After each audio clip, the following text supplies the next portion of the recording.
Hi everyone, welcome to this exceptional and brief show that I want to just make this evening with you guys, because there's been something that has been bothering me for a long time.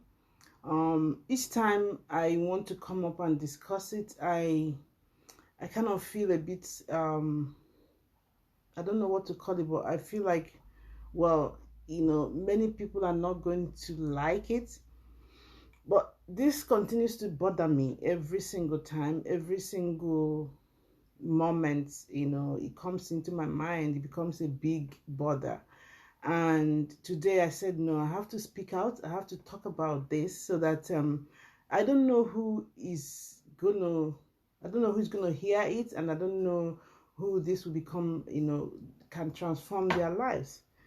You know, um, Now I'm gonna be speaking as an African, an African who was born in Africa and grew up in Africa, and also as somebody who lives in the Western world. Now,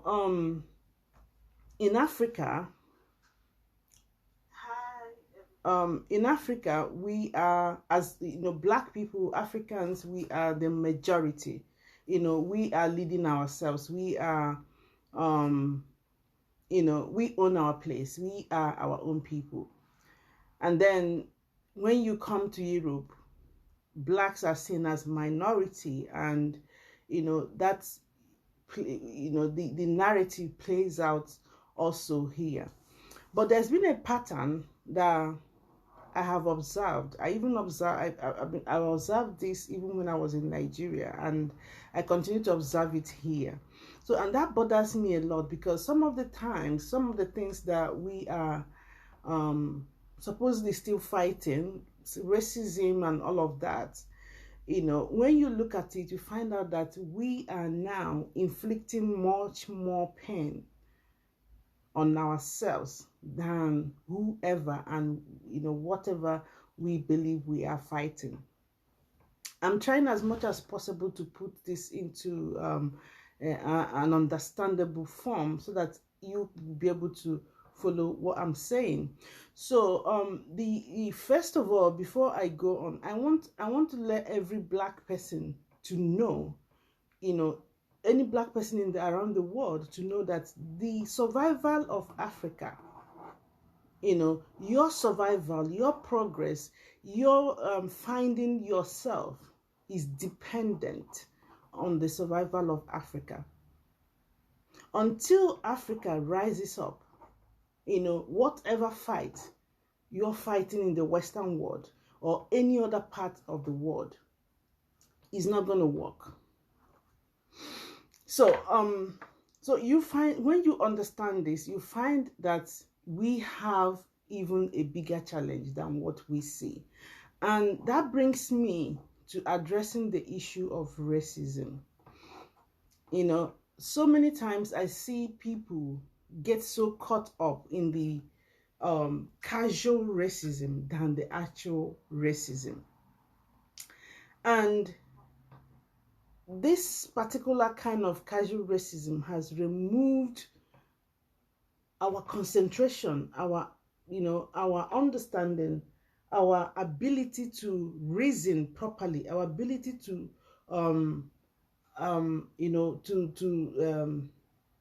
analyze issues properly and move forward. It has affected how we handle things, and it continues to, go out of hands. Now, this has continued to create a kind of block in the progress of Black people or African people or Caribbean people. When you look at around the world, wherever Black people live or stay, it seems like there's no progress happening. It seems sometimes I see people express, the narrative that Black people are cursed and all that. And it pains me to see a Black person telling himself or believing all the things that, are being said, or believing that Black people are the cursed people. God cannot curse you. But before I go that, I'm going to go there. I want to bring out some silent, examples of points and times when, I have seen where Black people continue to make a lot of mistakes. Now, I don't know if you have seen, I'm going to give you three major examples now. One, there's this video right now. There's a video circulating that right now on social media from Nigeria. This lady, she has blue eyes, and she has, I think, two daughters as well, and they all, or three daughters, they also have blue eyes, and their families, her husband and everything, they chased her out and abandoned that family.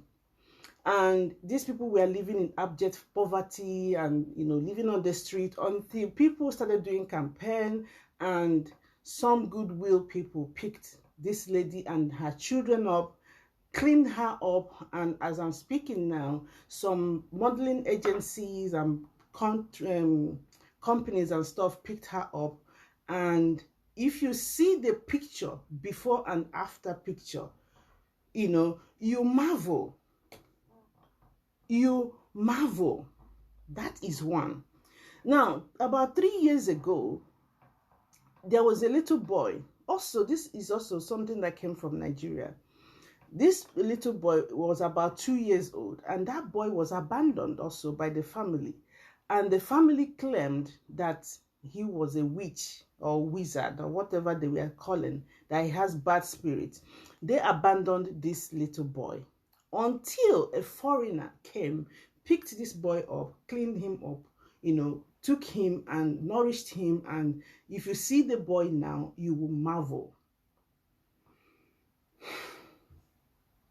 Now, and try now to relate this to Africa as a continent, or whichever country you come from, like myself, like Nigeria.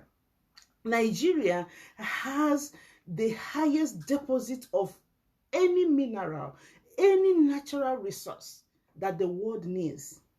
Anything you need in this life to survive is in Nigeria. Yet, Nigeria looks like a place of desolate. We are all running out of Nigeria.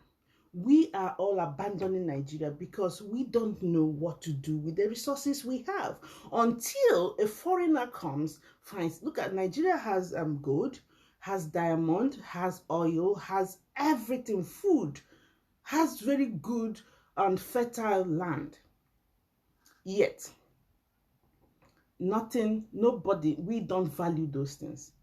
Then bring it also down to individuals, humans, you and I. Which now brings me to the core of what I'm trying to say here. Majority of Black people, and this is based on my own observation. Now, majority of Black people find it difficult to value another Black person. We only value our fellow Black people until we don't value our fellow Black people until a foreigner validates them, validates their talent, picks them up. And this has continued to dwindle our progress as a people.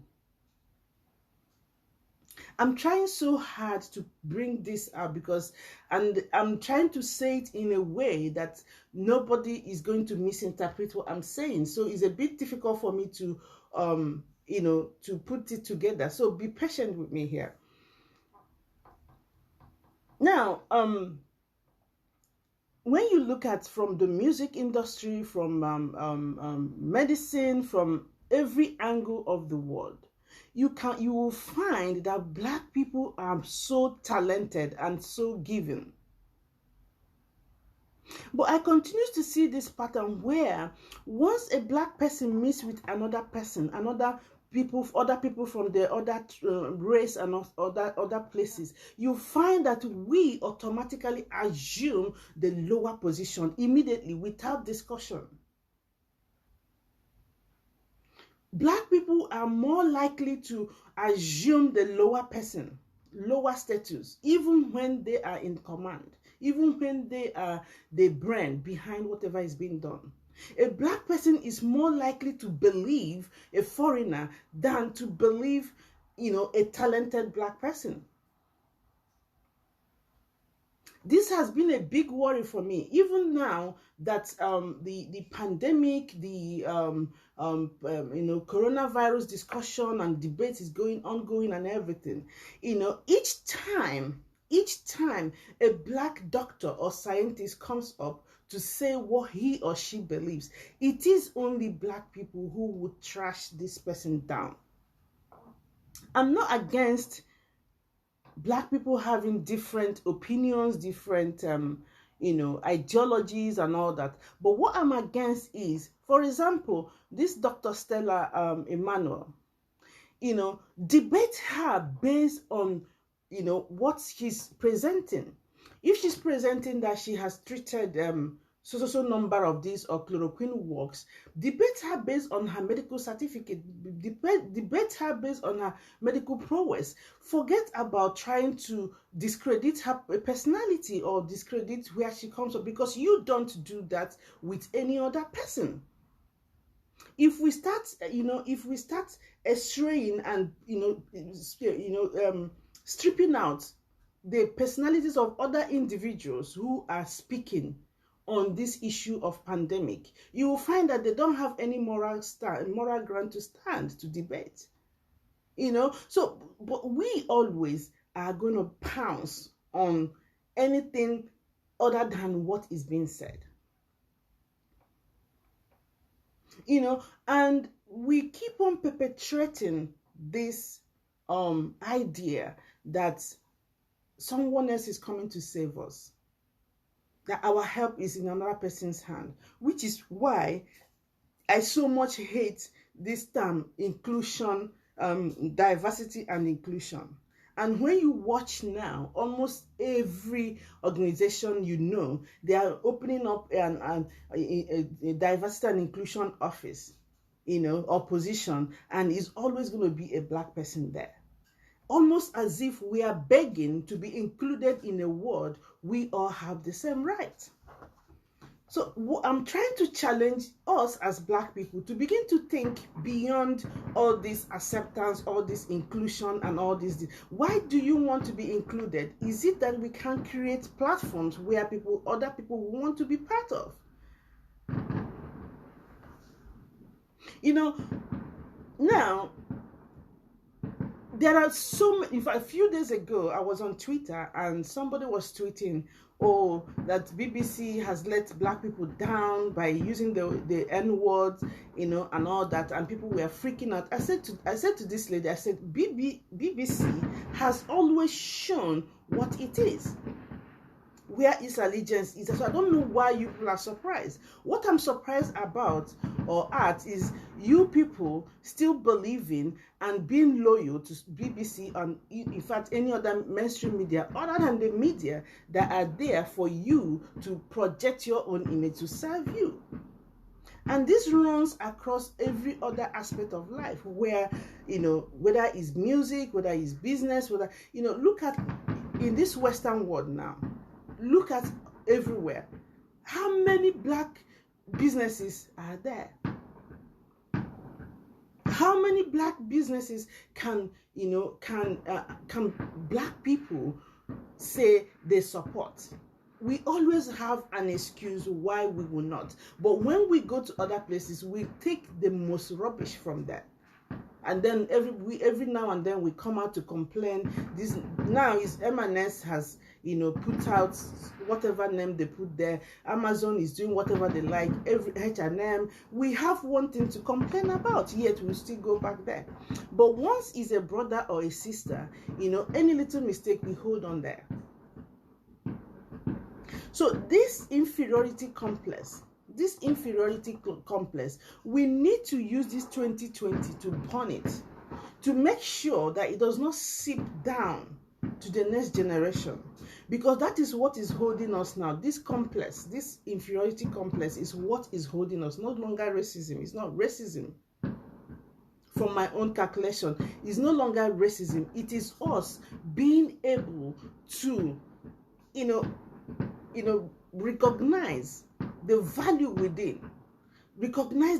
within ourselves, being able to challenge ourselves respectfully. You as a black person, you should be able to disagree with another black person without damaging your relationships. I hear the word all the time, black on black crime, black on black crime, and I keep asking myself, what is black on black crime? What nonsense is that? Why do we use such expressions? Even if other people use such expressions, why do we use it? And I see even more black people using those expressions, black on black crime, which tell me which race or which people do not commit crime against themselves. So when we continue to baptize ourselves with the negativity and stereotypes that other people have spilled there, that is inferiority complex, and that is what is holding us down till today. No longer racism. In fact, now even the white race or any other race don't even need to lift a finger. We do the job. We don't see any black person that has a different opinion, and we listen to understand from what angle is this person is coming from, or to debate this person based on what the person is bringing forth, so that we can challenge our mind and think properly. And that is why you see that every single time, especially in this Western world, you find that in politics, black people are just grouped as just one bit of thing. So insulting, and we keep on taking it. Now, look at America now, is doing their campaign and all that. I see Joe Biden saying a lot of things, and people are just running helter-skelter. The other time Joe Biden said, if you don't vote for him, you are not black enough. That in itself is racism. It's racist. To say that you are not going to define somebody who have, you're not going to define my race based on who I choose to vote for. Whether I agree or disagree with Trump should not define my blackness. Whether I agree or disagree with Joe Biden shouldn't define my blackness. Every black person should have an independent mind to be able to think critically, instead of being lumped into one place. Every time we have, we all jump into a particular thing, and then once that sentiment and emotion carries us, we all just act like that, and that is how we have been controlled to do. And then the next minute we are waiting for whatever next that we are going to be asked to do, and we all jump there. We should be able to hold ourselves accountable. We should be able to see the values that are in us. We should be able to value and respect what we have. We have so many media, we have so many talents within the community, within the people, everywhere. But we continue to give power to the same people, to the same things that we say are being racist to us. We are the ones that give our power away to whoever we think is oppressing us. You see, there's power in numbers. I use the media a lot because we call them mainstream media because of the numbers they can pull, because of the number of people who are listening to them. That's what makes it mainstream. They're always fighting for the ratings, and then we are the people consuming the same media that is condemning us. We are the same people giving this same media the power that makes them influential enough to determine our fate and our future. We pander to the clickbaits of race baiting and all that. Everywhere we see racism, we lose our mind and we don't think properly anymore. And I get disappointed with, our leaders. As a leader, I expect that when a black person has climbed a certain level in the society, there are certain things that you're not supposed to be listening to or allowing to distract your vision or your mission. You cannot be looking at the side attractions. Focusing, I see a lot of our MPs here in UK here. They are so much focused on casual racism, what I call casual racism. And this is distracting them a lot. Distracting them in doing the work, bringing the change they need to bring. They are almost like crying as if they have no power. Then I wonder why you are an MP or you have reached the height you have reached. If a nobody is sending you tweets, is sending you, racial abuse or hate or whatever, they are nobody for a reason. So what I'm trying to say here is we need to grow beyond where we are now. We need to be able to gather ourselves in a way that we can nurture resilient and smarter next generation whose emotional intelligence is top notch, that they cannot be broken easily. What we have now, we are having a lot of reactionary response to things, which is not going to solve any problem. Rather, it's going to drag whatever we are having now for many hundred more years to come. You see, when you look at how the times of Martin Luther King and all of those people and Nelson Mandela, how they fought and all that, you can see that they had more resilience, they had more strategy, they had more emotional intelligence to deal with things, and that was why they achieved something. But what I see now is people just being emotionally reactive, being so sentimental without being strategic or thinking critically or responding as they should instead of being reactionary. So I'm holding our leaders, if you haven't developed your emotional intelligence enough to be able to stand, knowing that when you are in the public eye, you're going to be hated, then don't put yourself forward. A lot of what I see in the black community are people who are using the pains and sufferings and confusion of the community to rise and raise their own profile. I'm seeing that a lot, sadly, and these people need to have a rethink. Majority of these people are only after getting a medal, getting awards, getting this, but they are not interested in transforming the people, in transforming the minds and channeling our people to understand how to overcome some of these challenges. Here, if a black person, faces a little problem, the first thing they will focus is, the system is designed against us. Now, in Africa, if an African person faces a challenge, they say, they use juju, something is holding me, there's something, the great-grandfathers, there's something, they have to go to church to pray it out, pray it out. So we are always blaming something there. We're always pointing at something.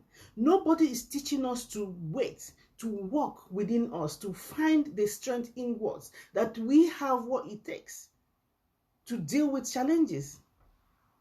The moment you blame something else, that is the time you have given away your power. Therefore, you have to be there complaining, blaming, and crying, and the problem will multiply. So at this point in time, we need to be able to be acting, taking action, be proactive. tackling our problems and finding strategies, ways to deal with these issues instead of reacting to what is said or what people do or what people are doing. We should by now be strategic in what we are doing. I admire the Asians so much. How here in this UK, how they are strategically placing themselves and influencing things. You rarely will hear them even complain. I'm not saying you shouldn't speak out when there's need to speak out to raise awareness and all that. But there are certain things, there are so many things we are doing that are just distractions, that are distracting us, that are making us angry, keeping us on the emotional level, and and holding us back from progressing from where we are, and keeping that narrative. And that narrative is what is making us to, from generation to generation, we keep having our people feeling inferior to the other people. So we need to do better. We really need to do better. We need to start thinking, properly. Now, when you look at, from Africa, once most Africans, once you are abroad, they just assume you are rich. It is still that complex. Oh, have you started? Do you have white friends? Do you have this friend? They believe that when you start associating with white people, that is when you are somebody. That's when they'll respect you. And down in Africa, if you have a company and you're not fronting a white person, people will not take you seriously. These are all inferiority complex. And these are what is keeping our people down. Making our people, even like people who migrated from Africa, is keeping them down from progressing, from succeeding here, which is another form of slavery in its own.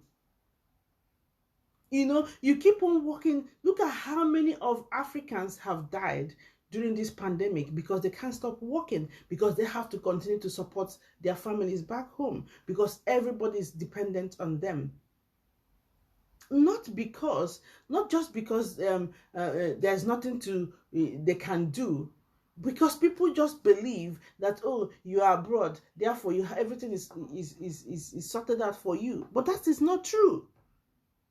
As soon as ask any human being, anybody who has migrated from Africa to here, there is a kind of is an eye opener. Once you land in this foreign land, you find out that you must work.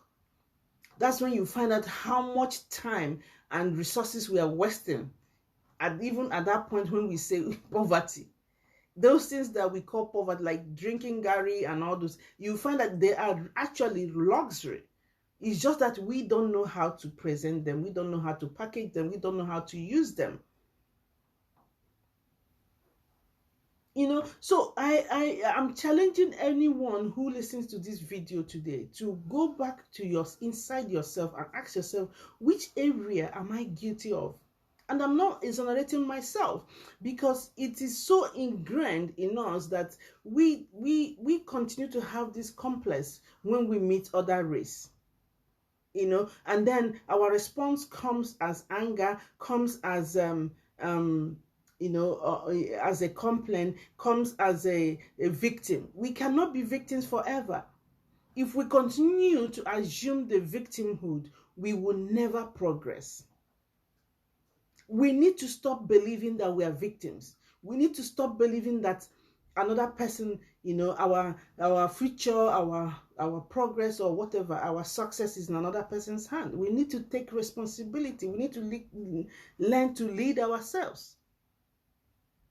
It's very, very important. We need to reinvigorate that aura of leadership within us. Every human being is a leader. Everybody God created is a leader. But you can only lead when you discover your own self, when you discover your worth, when you discover your own the inner value you have. Until you discover your own inner value, you cannot lead yourself, let alone lead another person. That is why whenever we see other people, we already we bring ourselves down. because we always believe a black person must be supervised. We always believe that a black person will get it wrong. Therefore, everywhere we are, people are supervising us, people are managing us.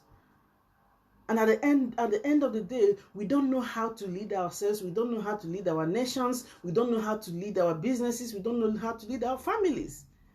It's a huge problem. So teach your children, teach your young boys, your young girls, teach the people around you. Tell them to, put your head up. Believe in yourself. You are not lower than anybody. You are not lower than anybody. If there's something you don't know, learn it. Invest in yourself. Read books. Attend conferences. Challenge your mind. Read. Have an opinion. Have an opinion and stop insulting people. When there's a topic, debate on that topic. If you know the answer, you bring the alternative answer and not name calling. It's so sad to see, when a black person has an alternative alternative view, other black people start calling the person sellouts, start calling them different names. We need to stop that. We need to allow our people to be able to be, critical in their thinking, to develop their own mind, develop their own thinking process, and be able to have their own opinion.